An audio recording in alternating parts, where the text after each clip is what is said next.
What you're about to watch contains explicit language, adult themes, violence, and may not be suitable for viewers under 18. Viewer discretion is strongly advised.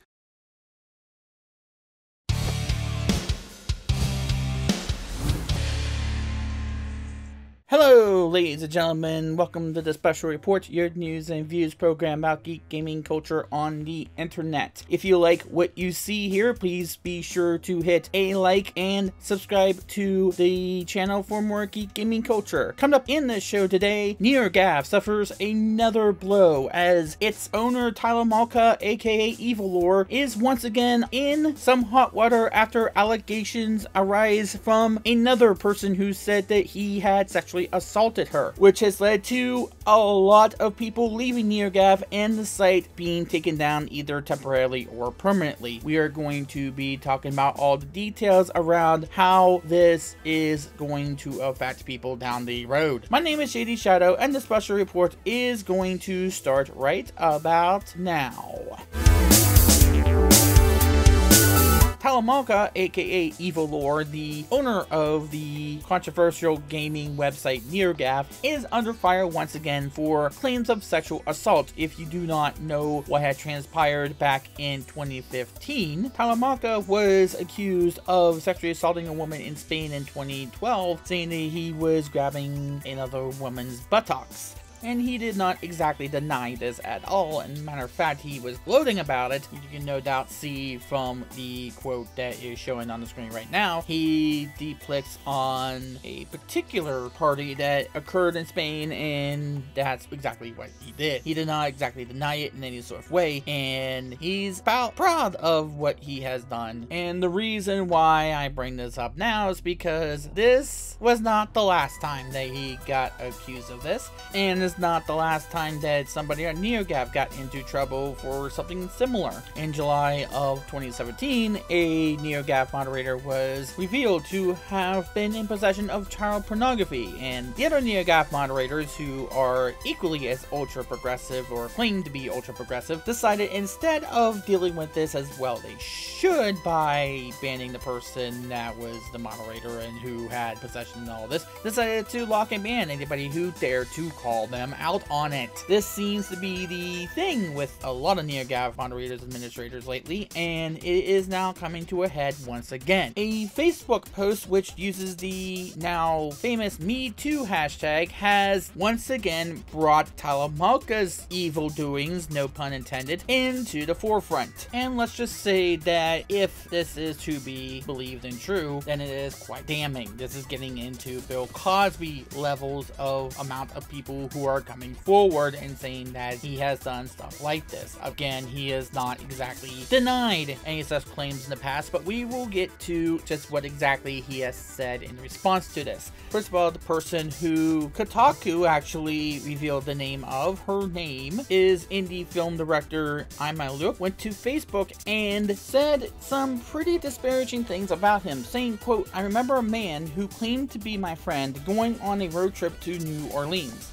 In NOLA, we drank and had fun, and one night we had been drinking in our hotel room and I got sick. I was throwing up and decided to hop into the shower to feel better. I was surprised when he got into the shower fully naked behind me. I had a boyfriend at the time and didn't think I had given him any reason to believe I wanted this. I don't cheat. So I told him that it wasn't okay, that I was sick, that I had a boyfriend, that I didn't want that. He got out and slowly started resenting me, being mean to me, ignoring me in the city he drove me to. I couldn't wait to get home. I couldn't tell my partner for fear that he would claim I led him on. My relationship with my boyfriend suffered and we both broke up soon after that. I couldn't come out about the situation because the perpetrator is a semi-famous man who would have retaliated and I couldn't afford to defend myself. There are websites dedicated to this person's sexual assault history. I didn't know. I was scared. I was tired. I still can't post his name out of fear. Fear for a film he acted in for me. Fear of ridicule. Fear of not being believed. I don't want to be silent anymore. I will post stories stories until I don't feel like it anymore, and there are so many. Also, street harassment count for the day so far is 4, and I only walked 2 blocks from where my ride dropped me off to where I work. Let that sink in. At first, she did not divulge the name of the person that she was referring to, and you can no doubt explain why. Now we will get to some of the other things that might have brought her story into question. I personally do not think so. However, during the comment section, somebody had pointed out that she should divulge the name of the person that she was referring to. After her saying, quote, "Not right now, I don't want to go back there, I don't want him to ever contact me, I got lucky." And then in another post, she said, "F it, Google Evil Lore." Evil Lore, of course, is Tyler Malka's handle on NeoGAF. This thing kind of blew up after the Boar user Polyhydron, who was banned from NeoGAF shortly before the Boar post came about, and said, quote, "Guess I should chime in since I'm being named." In a private group conversation, one of my fellow participants brought up the fact that EL, short for Evil Lore, got me too'd on Facebook. I saw someone on my feed telling a story an hour prior that could have fit, but I didn't read it too closely, was skeptical, and posted a shot on our convo. I was then directed toward the comments, and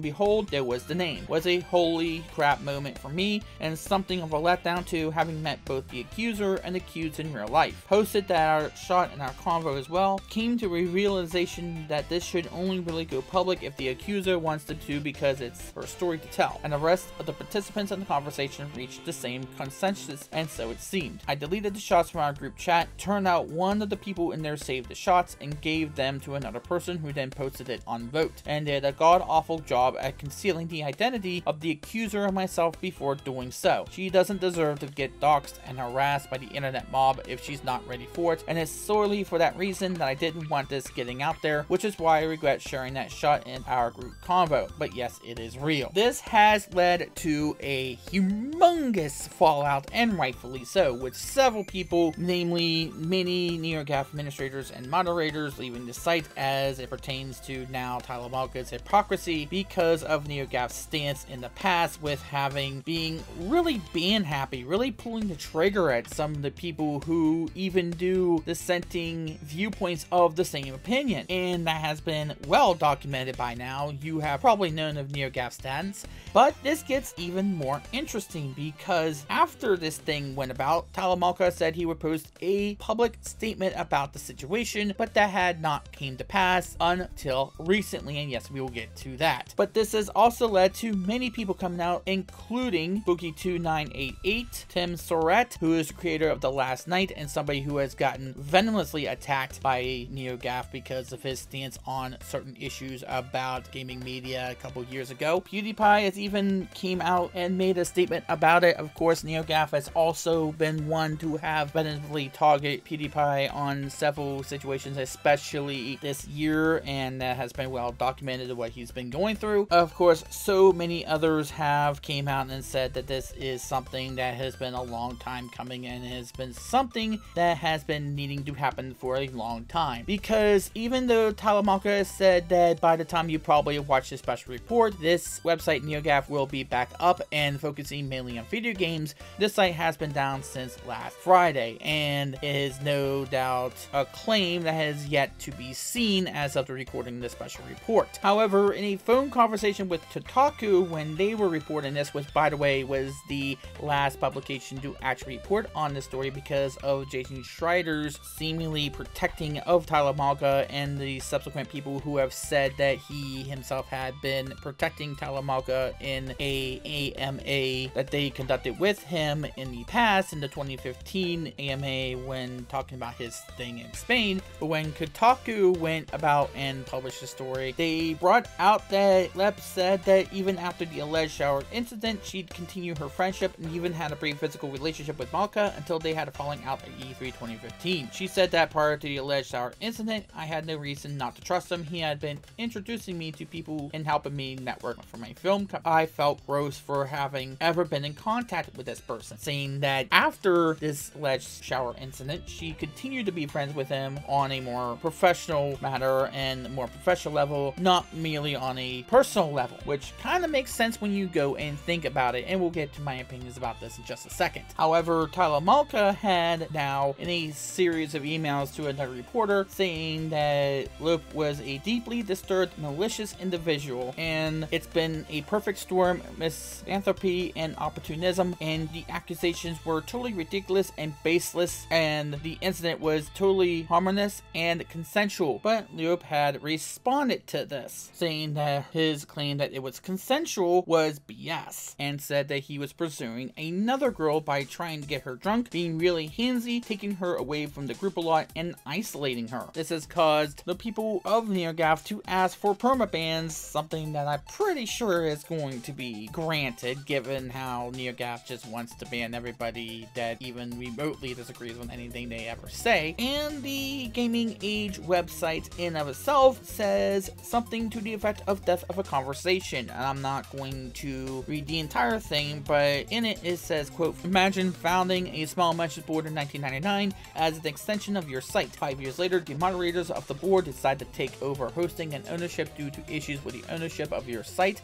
A year later, they shut you out. Over the next 12 years, 2 moderators are involved with pedophilia. Then the lead administrator abandons the site after specific accusations of sexual assault come to light. It goes on to say that given the exposure NeoGAF has online, seeing slander come out about a user or staffer isn't unusual, it's typical, but this felt different. Being the 2 aforementioned moderators, Malka's own bragging about sexually harassing a woman in Ibarra, Spain, and his posting photos of a forum user's naked girlfriend on a troll-based offshoot of GAF in 2006. There's a lot of smoke to indicate a fire. Sites such as Kotaku have contacted the accuser and cited harassment to write it off as NeoGAF's perchance for knee-jerk reaction and the accuser's own brief to maximum relationship with Malka, which isn't unusual for victims of abuse. But in this case, a staff of Gaming Age is near impossible to take our history with interaction with the man through IRC, email, and its own self-documented history of harassment and behaviors and ignore the possibility that the accusations may be true. Then again, Malka's silence on the subject and concurring offlining of NeoGAF speaks louder than any statement he or any other person can make in the wake of serious accusations levied upon him. Where do we go from here? Where do the users of NeoGAF, who are administrated by but not represented by an accused serial abuser, to go? Should Gaming Age relaunch the forums in the wake of what's transpired, or leave the users build their own alternatives? How can anyone rebuild the trust, goodwill, and community that one man orchestrated the self-destruction of? Where did this job even start? Very real questions, all but they come a very distant second place to our only current concern, the well-being and state of the alleged victim of Tyler Malka. And with that, we try to take our first steps forward from the situation. Well, here's a particular start to all of this. This is where they probably could start. Make a forum in which is 1, about games, and 2, gives people a welcoming platform in which they can talk about issues involving stuff like race or religion or sexual orientation or whatever, without the fear that they're going to be ridiculed or they're going to be walking on eggshells barefoot if they even so much as say a dissenting opinion or say a dissenting viewpoint or say a dissenting viewpoint about a similar opinion. This is where NeoGAF is. Everybody who is on NeoGAF right now is either in this echo chamber, as everybody's saying it is, and I no doubt don't blame them, or they are wondering if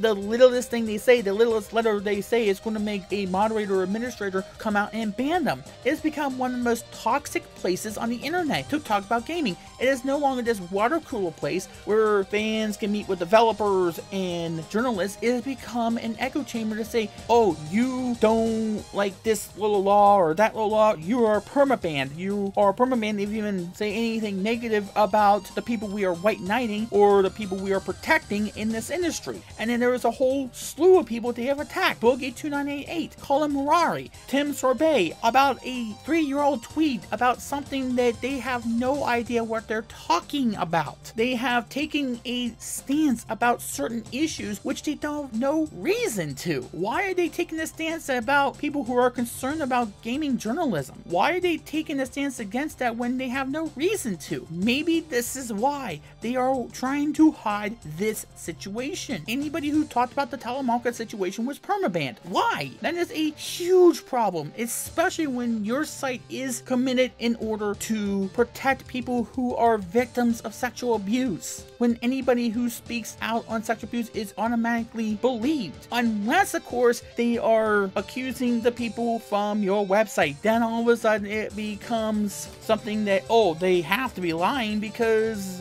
our people would never do that. That is a step on hypocrisy. You just don't do that. And that has to be the central point of the problem with NeoGAF before we even get into the thing about pedophilia, before we even get into the sexual assault cases. It's the fact that the site itself has become such an unwelcoming, toxic community, to the point where no one can possibly talk about video games without having to have politics interject itself into every single little argument, and to have people worried that if they see anything, even one letter dissenting from what someone else has said, or the dissension from what the masses have said about a particular game, you risk getting permaban from the site. And not to mention, there are people who will bait other people into doing something to get them banned, and they will ban the person who got baited and think nothing of the person who got the bait going. If there are that many people, and yes, I am progressive as it gets, but if there's that many people, progressives and liberals and conservatives and Republicans, who are saying, hey, this needed to happen, this whole thing with NeoGAF needed to happen, if there are that many horror stories when going with NeoGAF, somebody needs to pay attention. Someone needs to say, hey, okay,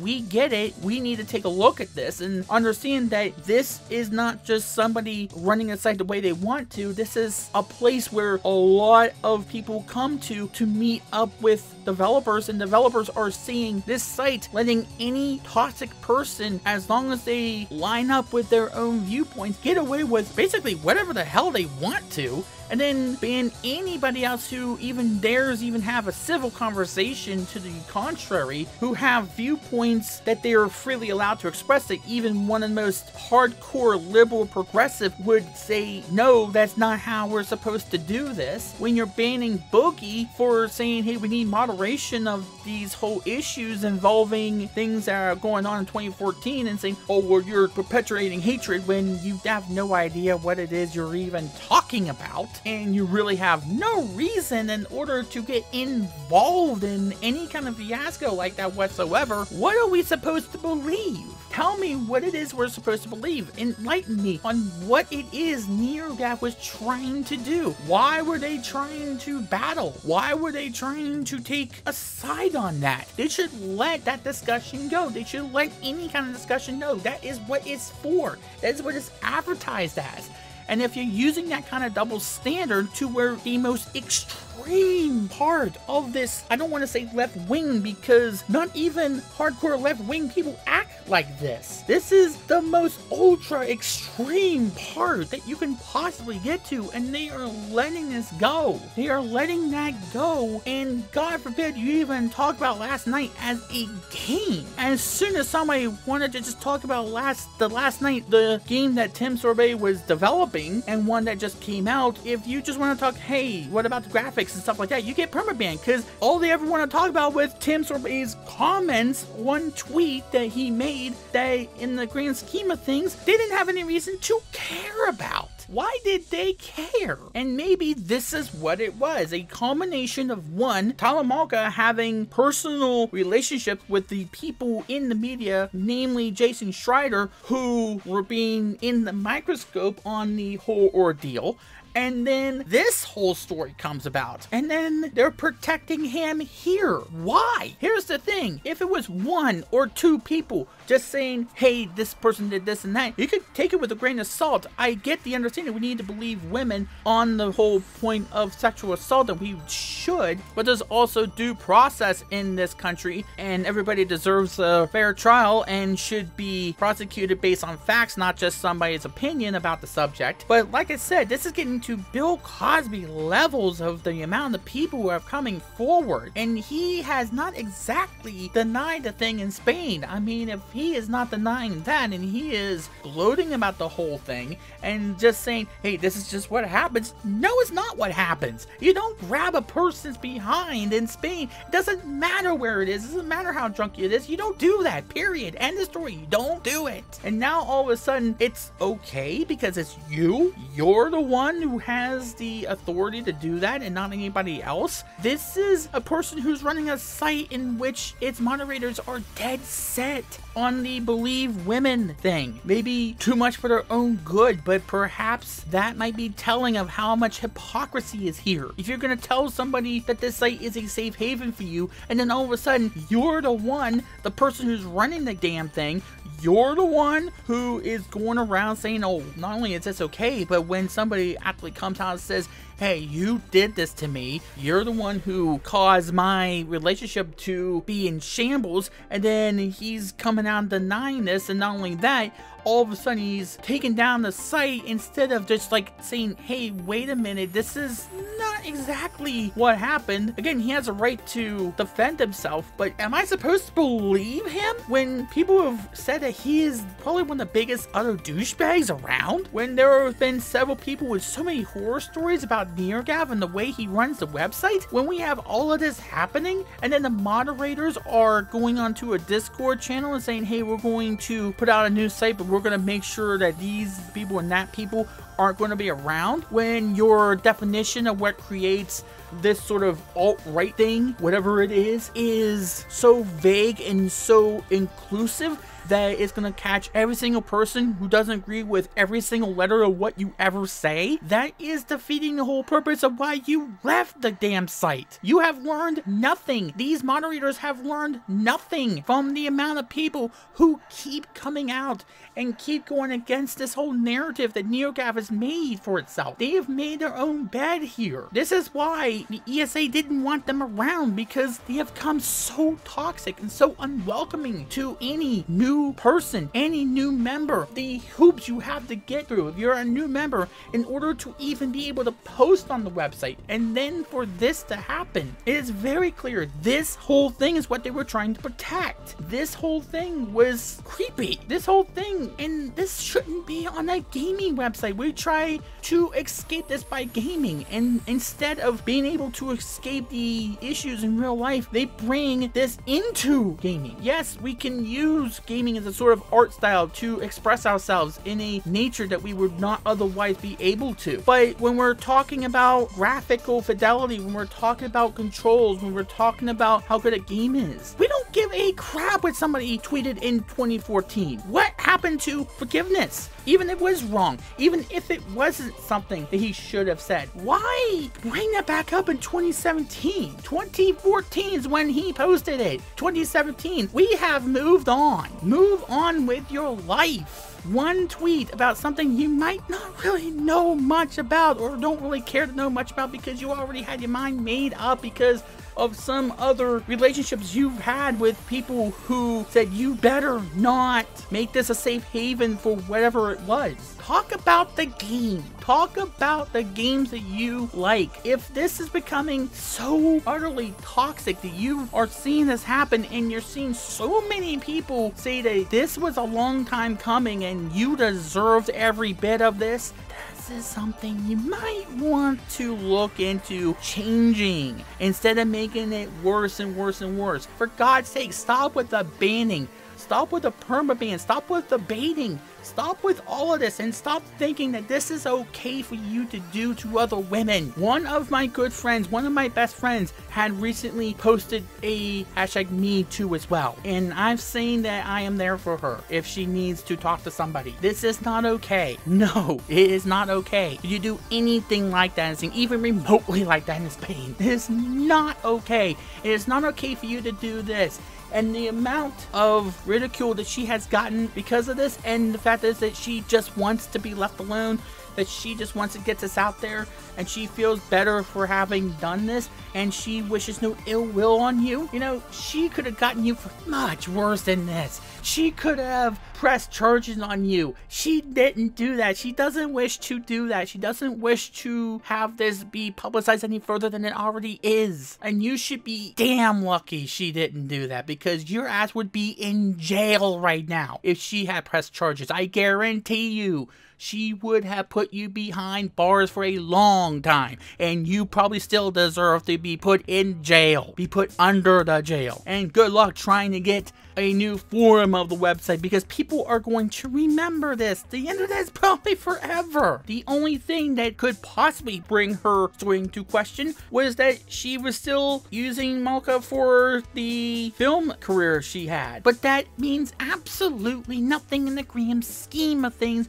because, yeah, that's kind of a scary thing. That's kind of a creepy thing. That got one step away from rape. That got one step away from it getting really bad. And Malka should be ashamed of himself. How can you look himself in the mirror and say that this was okay? And that while his site was going balls to the wall about their progressive stances, this happens. And even then, this ultra toxic stance proves nothing. It solves nothing. It teaches nothing to these people. They're still at it. Not everybody who has a dissenting opinion about some of these things is a racist. Not every single person who ever talks saying, hey, we have a different way of handling this situation, is a sexist or a homophobic. Please understand that. Please get it through your heads. Please, for the love of God, get that through your skulls, NeoGAF, because the more you think about that, the more it's going to dictate how you moderate the site. Assuming it ever comes back, because I don't know if I believe Malka is saying that it's going to come back. He just took it offline without any real reason behind it. We knew what the reason was, but he didn't say what the reason was.